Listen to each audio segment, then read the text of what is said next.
नमस्कार। अनुवाद अध्ययन एवं प्रशिक्षण विद्यापीठ इंदिरा गांधी राष्ट्रीय मुक्त विश्वविद्यालय की ओर से आपका स्वागत है। परिचर्चा का विषय है साहित्यिक अनुवाद और इस परिचर्चा में महत्वपूर्ण वक्तव्य देने के लिए, साक्षात्कार देने के लिए अपनी गरिमामयी उपस्थिति के साथ हमारे बीच मौजूद हैं प्रोफेसर केदारनाथ सिंह, विशिष्ट कवि।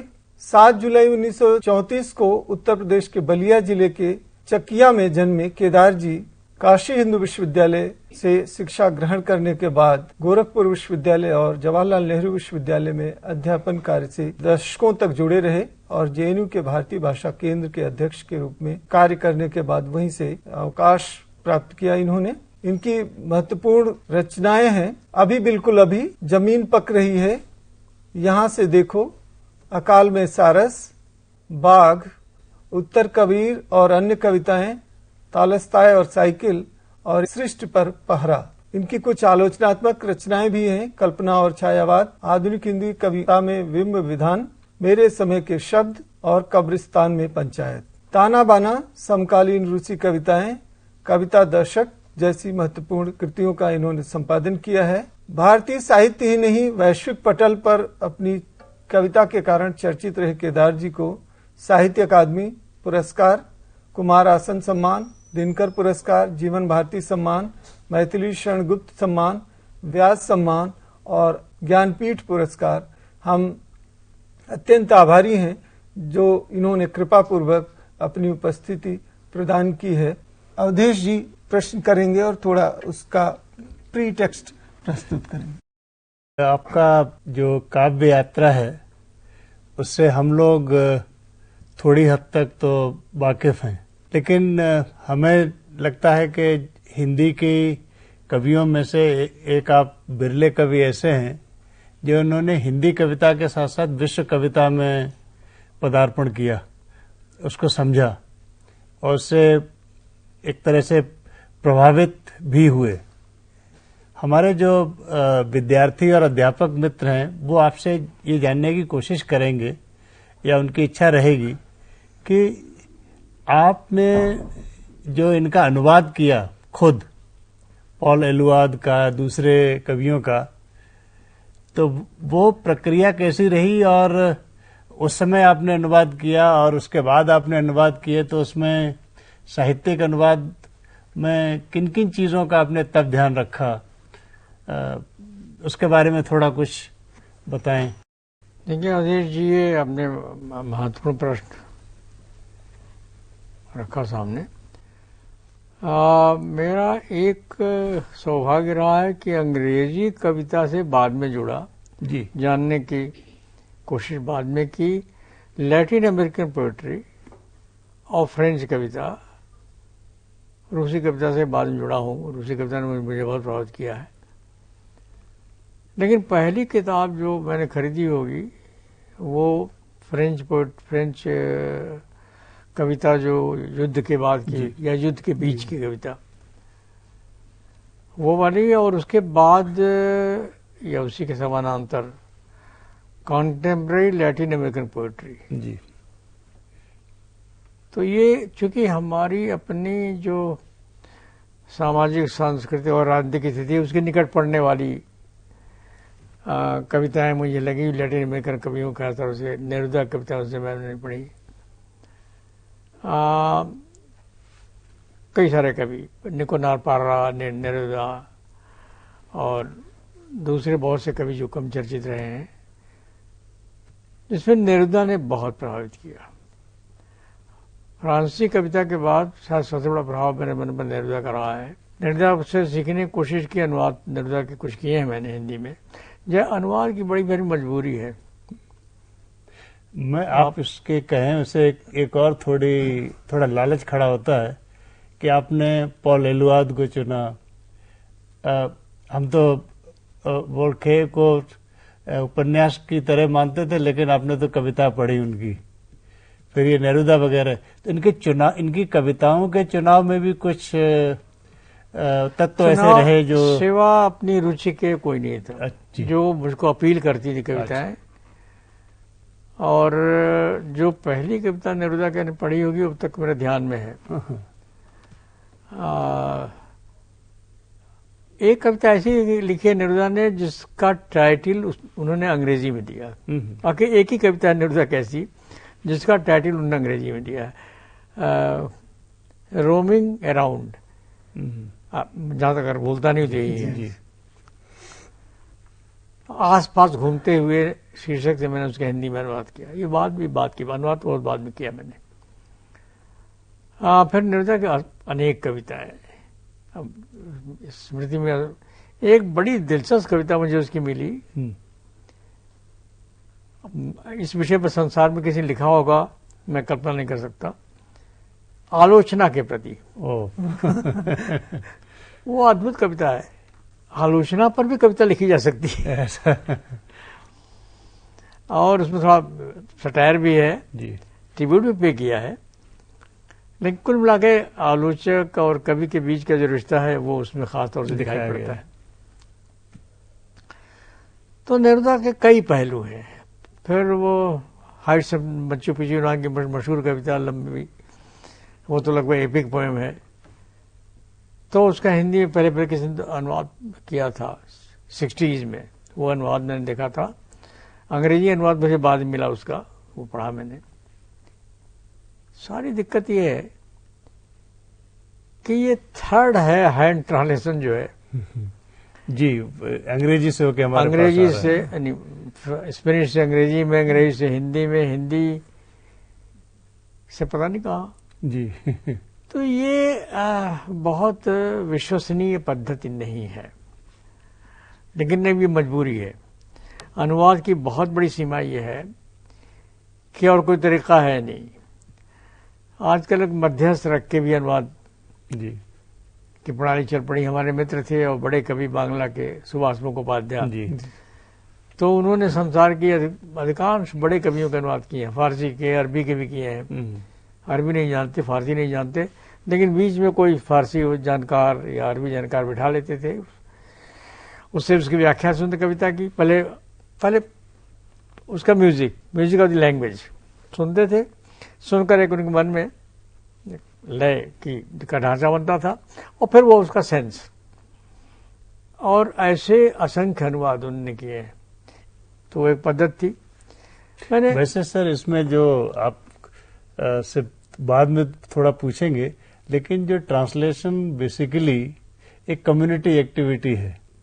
जैसे कुमार जी ने जो अनुवाद किया या दारा शिकोह ने जो उपनिषद का अनुवाद कराए, उसमें आपके बनारस में कविंद्र सरस्वती, अगर उनका सही नाम था, तो पारसी इनके सब लोग जो जानकार थे पारसी के, संस्कृत के, सब आपने अच्छा जिक्र किया दारा शिकोह और कुमार जी का।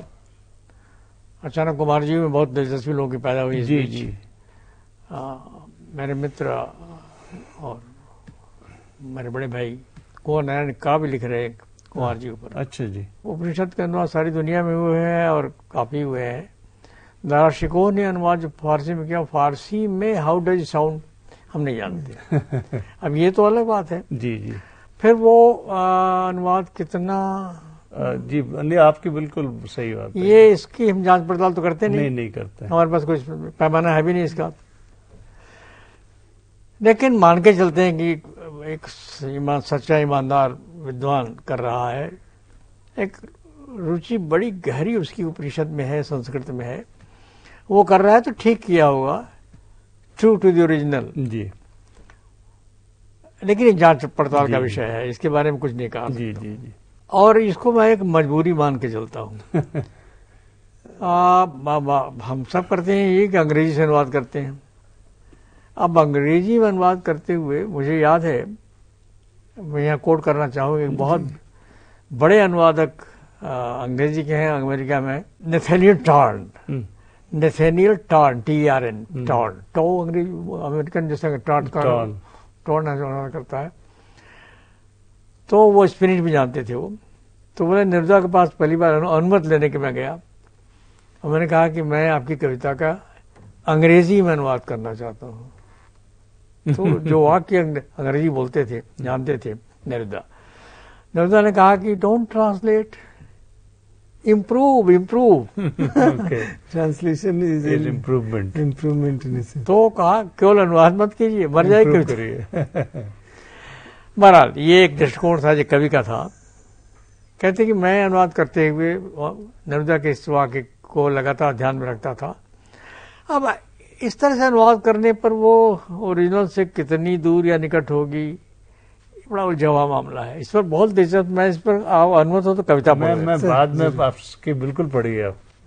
ये एक अनुवाद, कविता का अनुवाद पर एक कविता। जी जी जी। और ये बहुत प्रसिद्ध एक कवि हो गए पोलैंड के, जिग्नू हर्बर्ट, जी विश्वख्यात। जी जी प्लीज।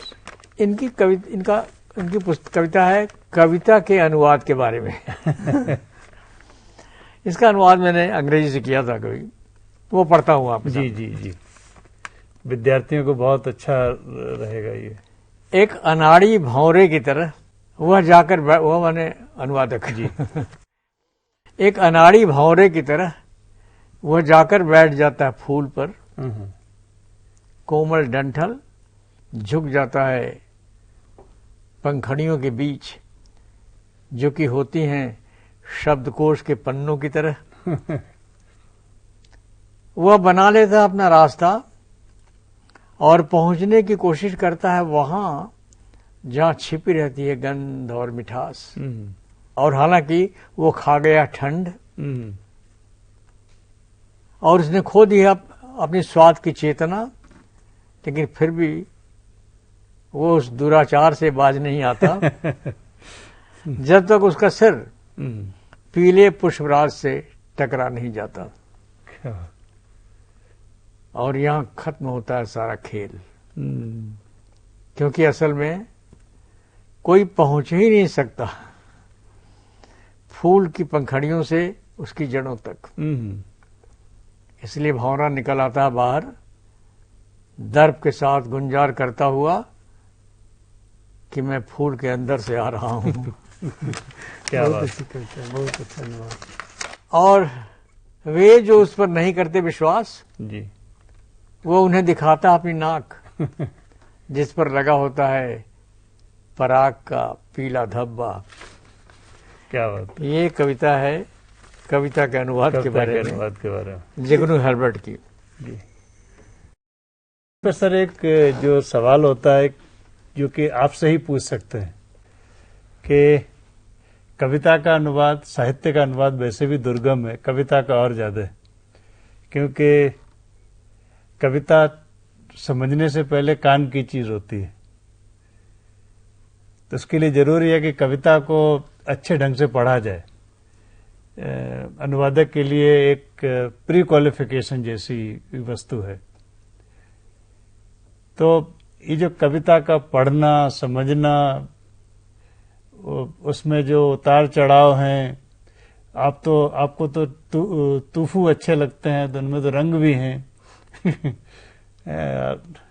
तो चीनी के कृष्णा वाला एक जो हमारे जो हम लोग हैं जो कवि नहीं हैं, वे कविता का अनुवाद जब करें तो इस कविता को पढ़ने, समझने और उसके फिर एक नई भाषा में उतारने के लिए क्या चीजें हैं जो ध्यान में रखनी चाहिए, या आप जब खुद करते हैं कवि की तरह किसी दूसरे कवि का अनुवाद, तो आप क्या अपने जेहन में रखते हैं? अब ये शर्त तो नहीं रखी जानी चाहिए कि रचनाकार ही अनुवाद करे। जी जी बिल्कुल नहीं। जो रचनाकार नहीं है उन्होंने बड़े अनुवाद किए हैं जी, और प्रसिद्ध भी हुए हैं। वो एक गहरा आस्वादक होना जरूरी है। गहरी यानी जो कविता का रस ले सके जी, वो होना चाहिए। और टारगेट लैंग्वेज में उसकी गति गहरी हो जी, उसका अगर जानकार, मूल जानकार हो, फिर तो लक्ष्य भाषा जो है ये आपके टर्म में जो है ये टारगेट लैंग्वेज। तो हालांकि यहाँ विषयांतर होगा कि अनुवाद का शास्त्र जो है, मैं मानता हूँ कविता के अनुवाद में बहुत सहायक नहीं हो सकता। जानना चाहिए उसको। जी जी, उस शास्त्र का विकास काफी हुआ है, बल्कि वो भी एक तरह से आलोचना का ही एक हिस्सा है। जी बिल्कुल ठीक है। और इसको इस रूप में मैं उसको देखता हूँ रूस में तो एक क्रिएटिव राइटिंग का, क्रिएटिव को सारी दुनिया में चल रहा है, लेकिन एक भी बड़ा रचनाकार उससे नहीं पैदा हुआ है। अब अनुवाद की प्रक्रिया, शास्त्र को पढ़ के कोई बड़ा अनुवादक होगा बने जाता, होता हो सकता है, इसको रूल आउट नहीं किया सकता। बहरहाल विषयांतर हो रहा है ये। अनुवाद के लिए जरूरी है एक तो भाषा की गहरी समझ, और जिस भाषा से अनुवाद कर रहे हैं उसकी प्रत्यक्ष जानकारी हो। कई बार काम चलाओ जानकारी से भी काम चल जाता है। फिर उस स्थिति में आपकी प्रतिभा किस हद तक उसको पकड़ पाती है, उसका लय तत्व, उसका सेंस, उसकी ध्वनि, दूर तक गूंज जो होती है कविता की, उस गूंज को पकड़ने की क्षमता। मैं याद दिलाऊं जी कि कैसे कविताएं दुनिया बन जाती हैं। ज्ञानेश्वर जो महाकवि हो गए, आपने पढ़ा होगा, मराठी महाकवि हो गए। ज्ञानेश्वर तो ज्ञानेश्वरी जो उनकी सबसे प्रसिद्ध कृति है वो अनुवाद कृति है जी, और गीता का अनुवाद है जी। गीता का अनुवाद करने बैठे हम, बन गई महान कविता। ऐसे भी लोग हुए हैं, बड़ी प्रतिभा। अब वो महान कविता के रूप में पढ़ी जाती है, वो गीता का अनुवाद के रूप में नहीं पढ़ी जाती जी। ये भी हो जाता है, चमत्कार, बड़ी प्रतिभा कमाल है ये। निराला ने कुछ एक निराला तो बांग्ला जानते थे, गुरुदेव टैगोर का भी खूब अनुवाद काफी किया है जी। लेकिन एक कविता का अनुवाद उन्होंने गुरुदेव का ऐसा किया है जी, और वो अनामिका नामक उनका संग्रह जो है उसमें अपनी मूल कविताओं में दे दिया है। जी। और मैंने टैगोर की वो मूल कविता भी बांग्ला में पढ़ी है जी, निराला का अनुवाद पढ़ा है। मैं बहुत विनम्र भाव से यहाँ ये कहना चाहता हूँ कि अनुवाद निराला का टैगोर के मूल से थोड़ा आगे जाता है, बेहतर जी जी जी, इम्प्रूवमेंट है। वो पढ़ के तो थ्रिल कर जाता है। और ये निराला की अपनी क्षमता, ये महान प्रतिभा जो थी, ये बड़ी प्रतिभा ऐसा कर सकती है। तो इस तरह के उदाहरण मिलते हैं। मैंने जो अनुवाद किए हैं वो मैं अनुवादक नहीं हूँ, विधिवत अनुवादक नहीं हूँ।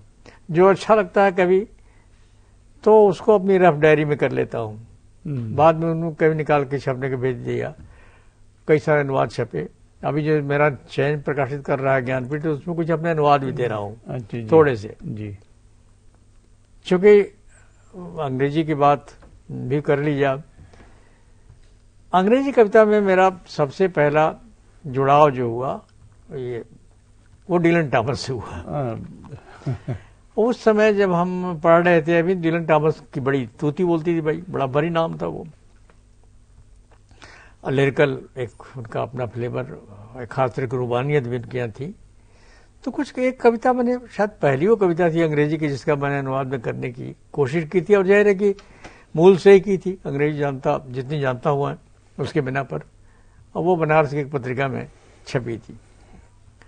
अनुवाद तो अभी आज भी कहीं मेरे पास है वो, लेकिन उसको मैं उसका पुनर्मुद्रण नहीं कराऊंगा उस समय, क्योंकि वो कभी थोड़ा उस समय के टेस्ट के अनुसार तो था, आज मैं उसको उस तरह से पसंद नहीं करता। और बहुत जटिल कवि, क्रिश्चियन थोड़ी सी श्रद्धालु भी उसके यहाँ आती है उस पर्टिकुलर पोएम में। बिफोर आई नॉक, कभी देखिए उस कविता को, बिफोर आई नॉक। और उस कविता में यानी जन्म लेने से पहले बच्चा, नॉक करने से मतलब उसका एक बाहर आने से पहले खटखटाना, वो उस पूरे उस प्रक्रिया को, जन्म लेने की प्रक्रिया को, उसका वर्णन करता है। विषय मुझे बहुत आकर्षित करता था, लेकिन उस जटिल कविता का ठीक अनुवाद हिंदी बन सका ये मैं नहीं मानता हूँ। कोशिश थी मेरी, कुछ इलियट का अनुवाद मैंने किए थे, कुछ उसके टुकड़े। कौन सी कविता का हिस्सा किया था मुझे याद नहीं पड़ा इस समय। बाकी किसी अंग्रेजी कवि को मैंने अनुदित करने की कोशिश कभी नहीं की। मुझे थर्ड वर्ल्ड और वो दुनिया जो दूसरे महायुद्ध से गुजर कर एक नए कलेवर में सामने आ रही, जर्मन कविता, फ्रेंच कविता, रूसी कविता, इनसे मेरा जुड़ाव काफी गहरा रहा है। रूस के कुछ कवियों का अनुवाद मैंने किए हैं, बल्कि ये कभी आप मेरे तो देखिएगा, रूसी कविताएं नाम से जो पुस्तक निकली है जी। तो मैं तो रूसी नहीं जानता, लेकिन मेरे मित्र बरयाम सिंह जो हमारे प्रोफेसर थे वो रूसी भाषा के अच्छे जानकार, उनके साथ बैठकर कुछ अनुवाद हम लोगों ने साथ साथ किए थे। वो बड़े दिलचस्प नतीजे उसके सामने आए जो संग्रह में हैं। आज के इस आयोजन में यहाँ गरिमामयी उपस्थिति और विशिष्ट साक्षात्कार प्रदान करने के लिए मैं विद्यापीठ की तरफ से केदारनाथ सिंह जी का आभारी हूँ और प्रोफेसर अवधेश कुमार सिंह के प्रति भी आभार प्रकट करता हूँ।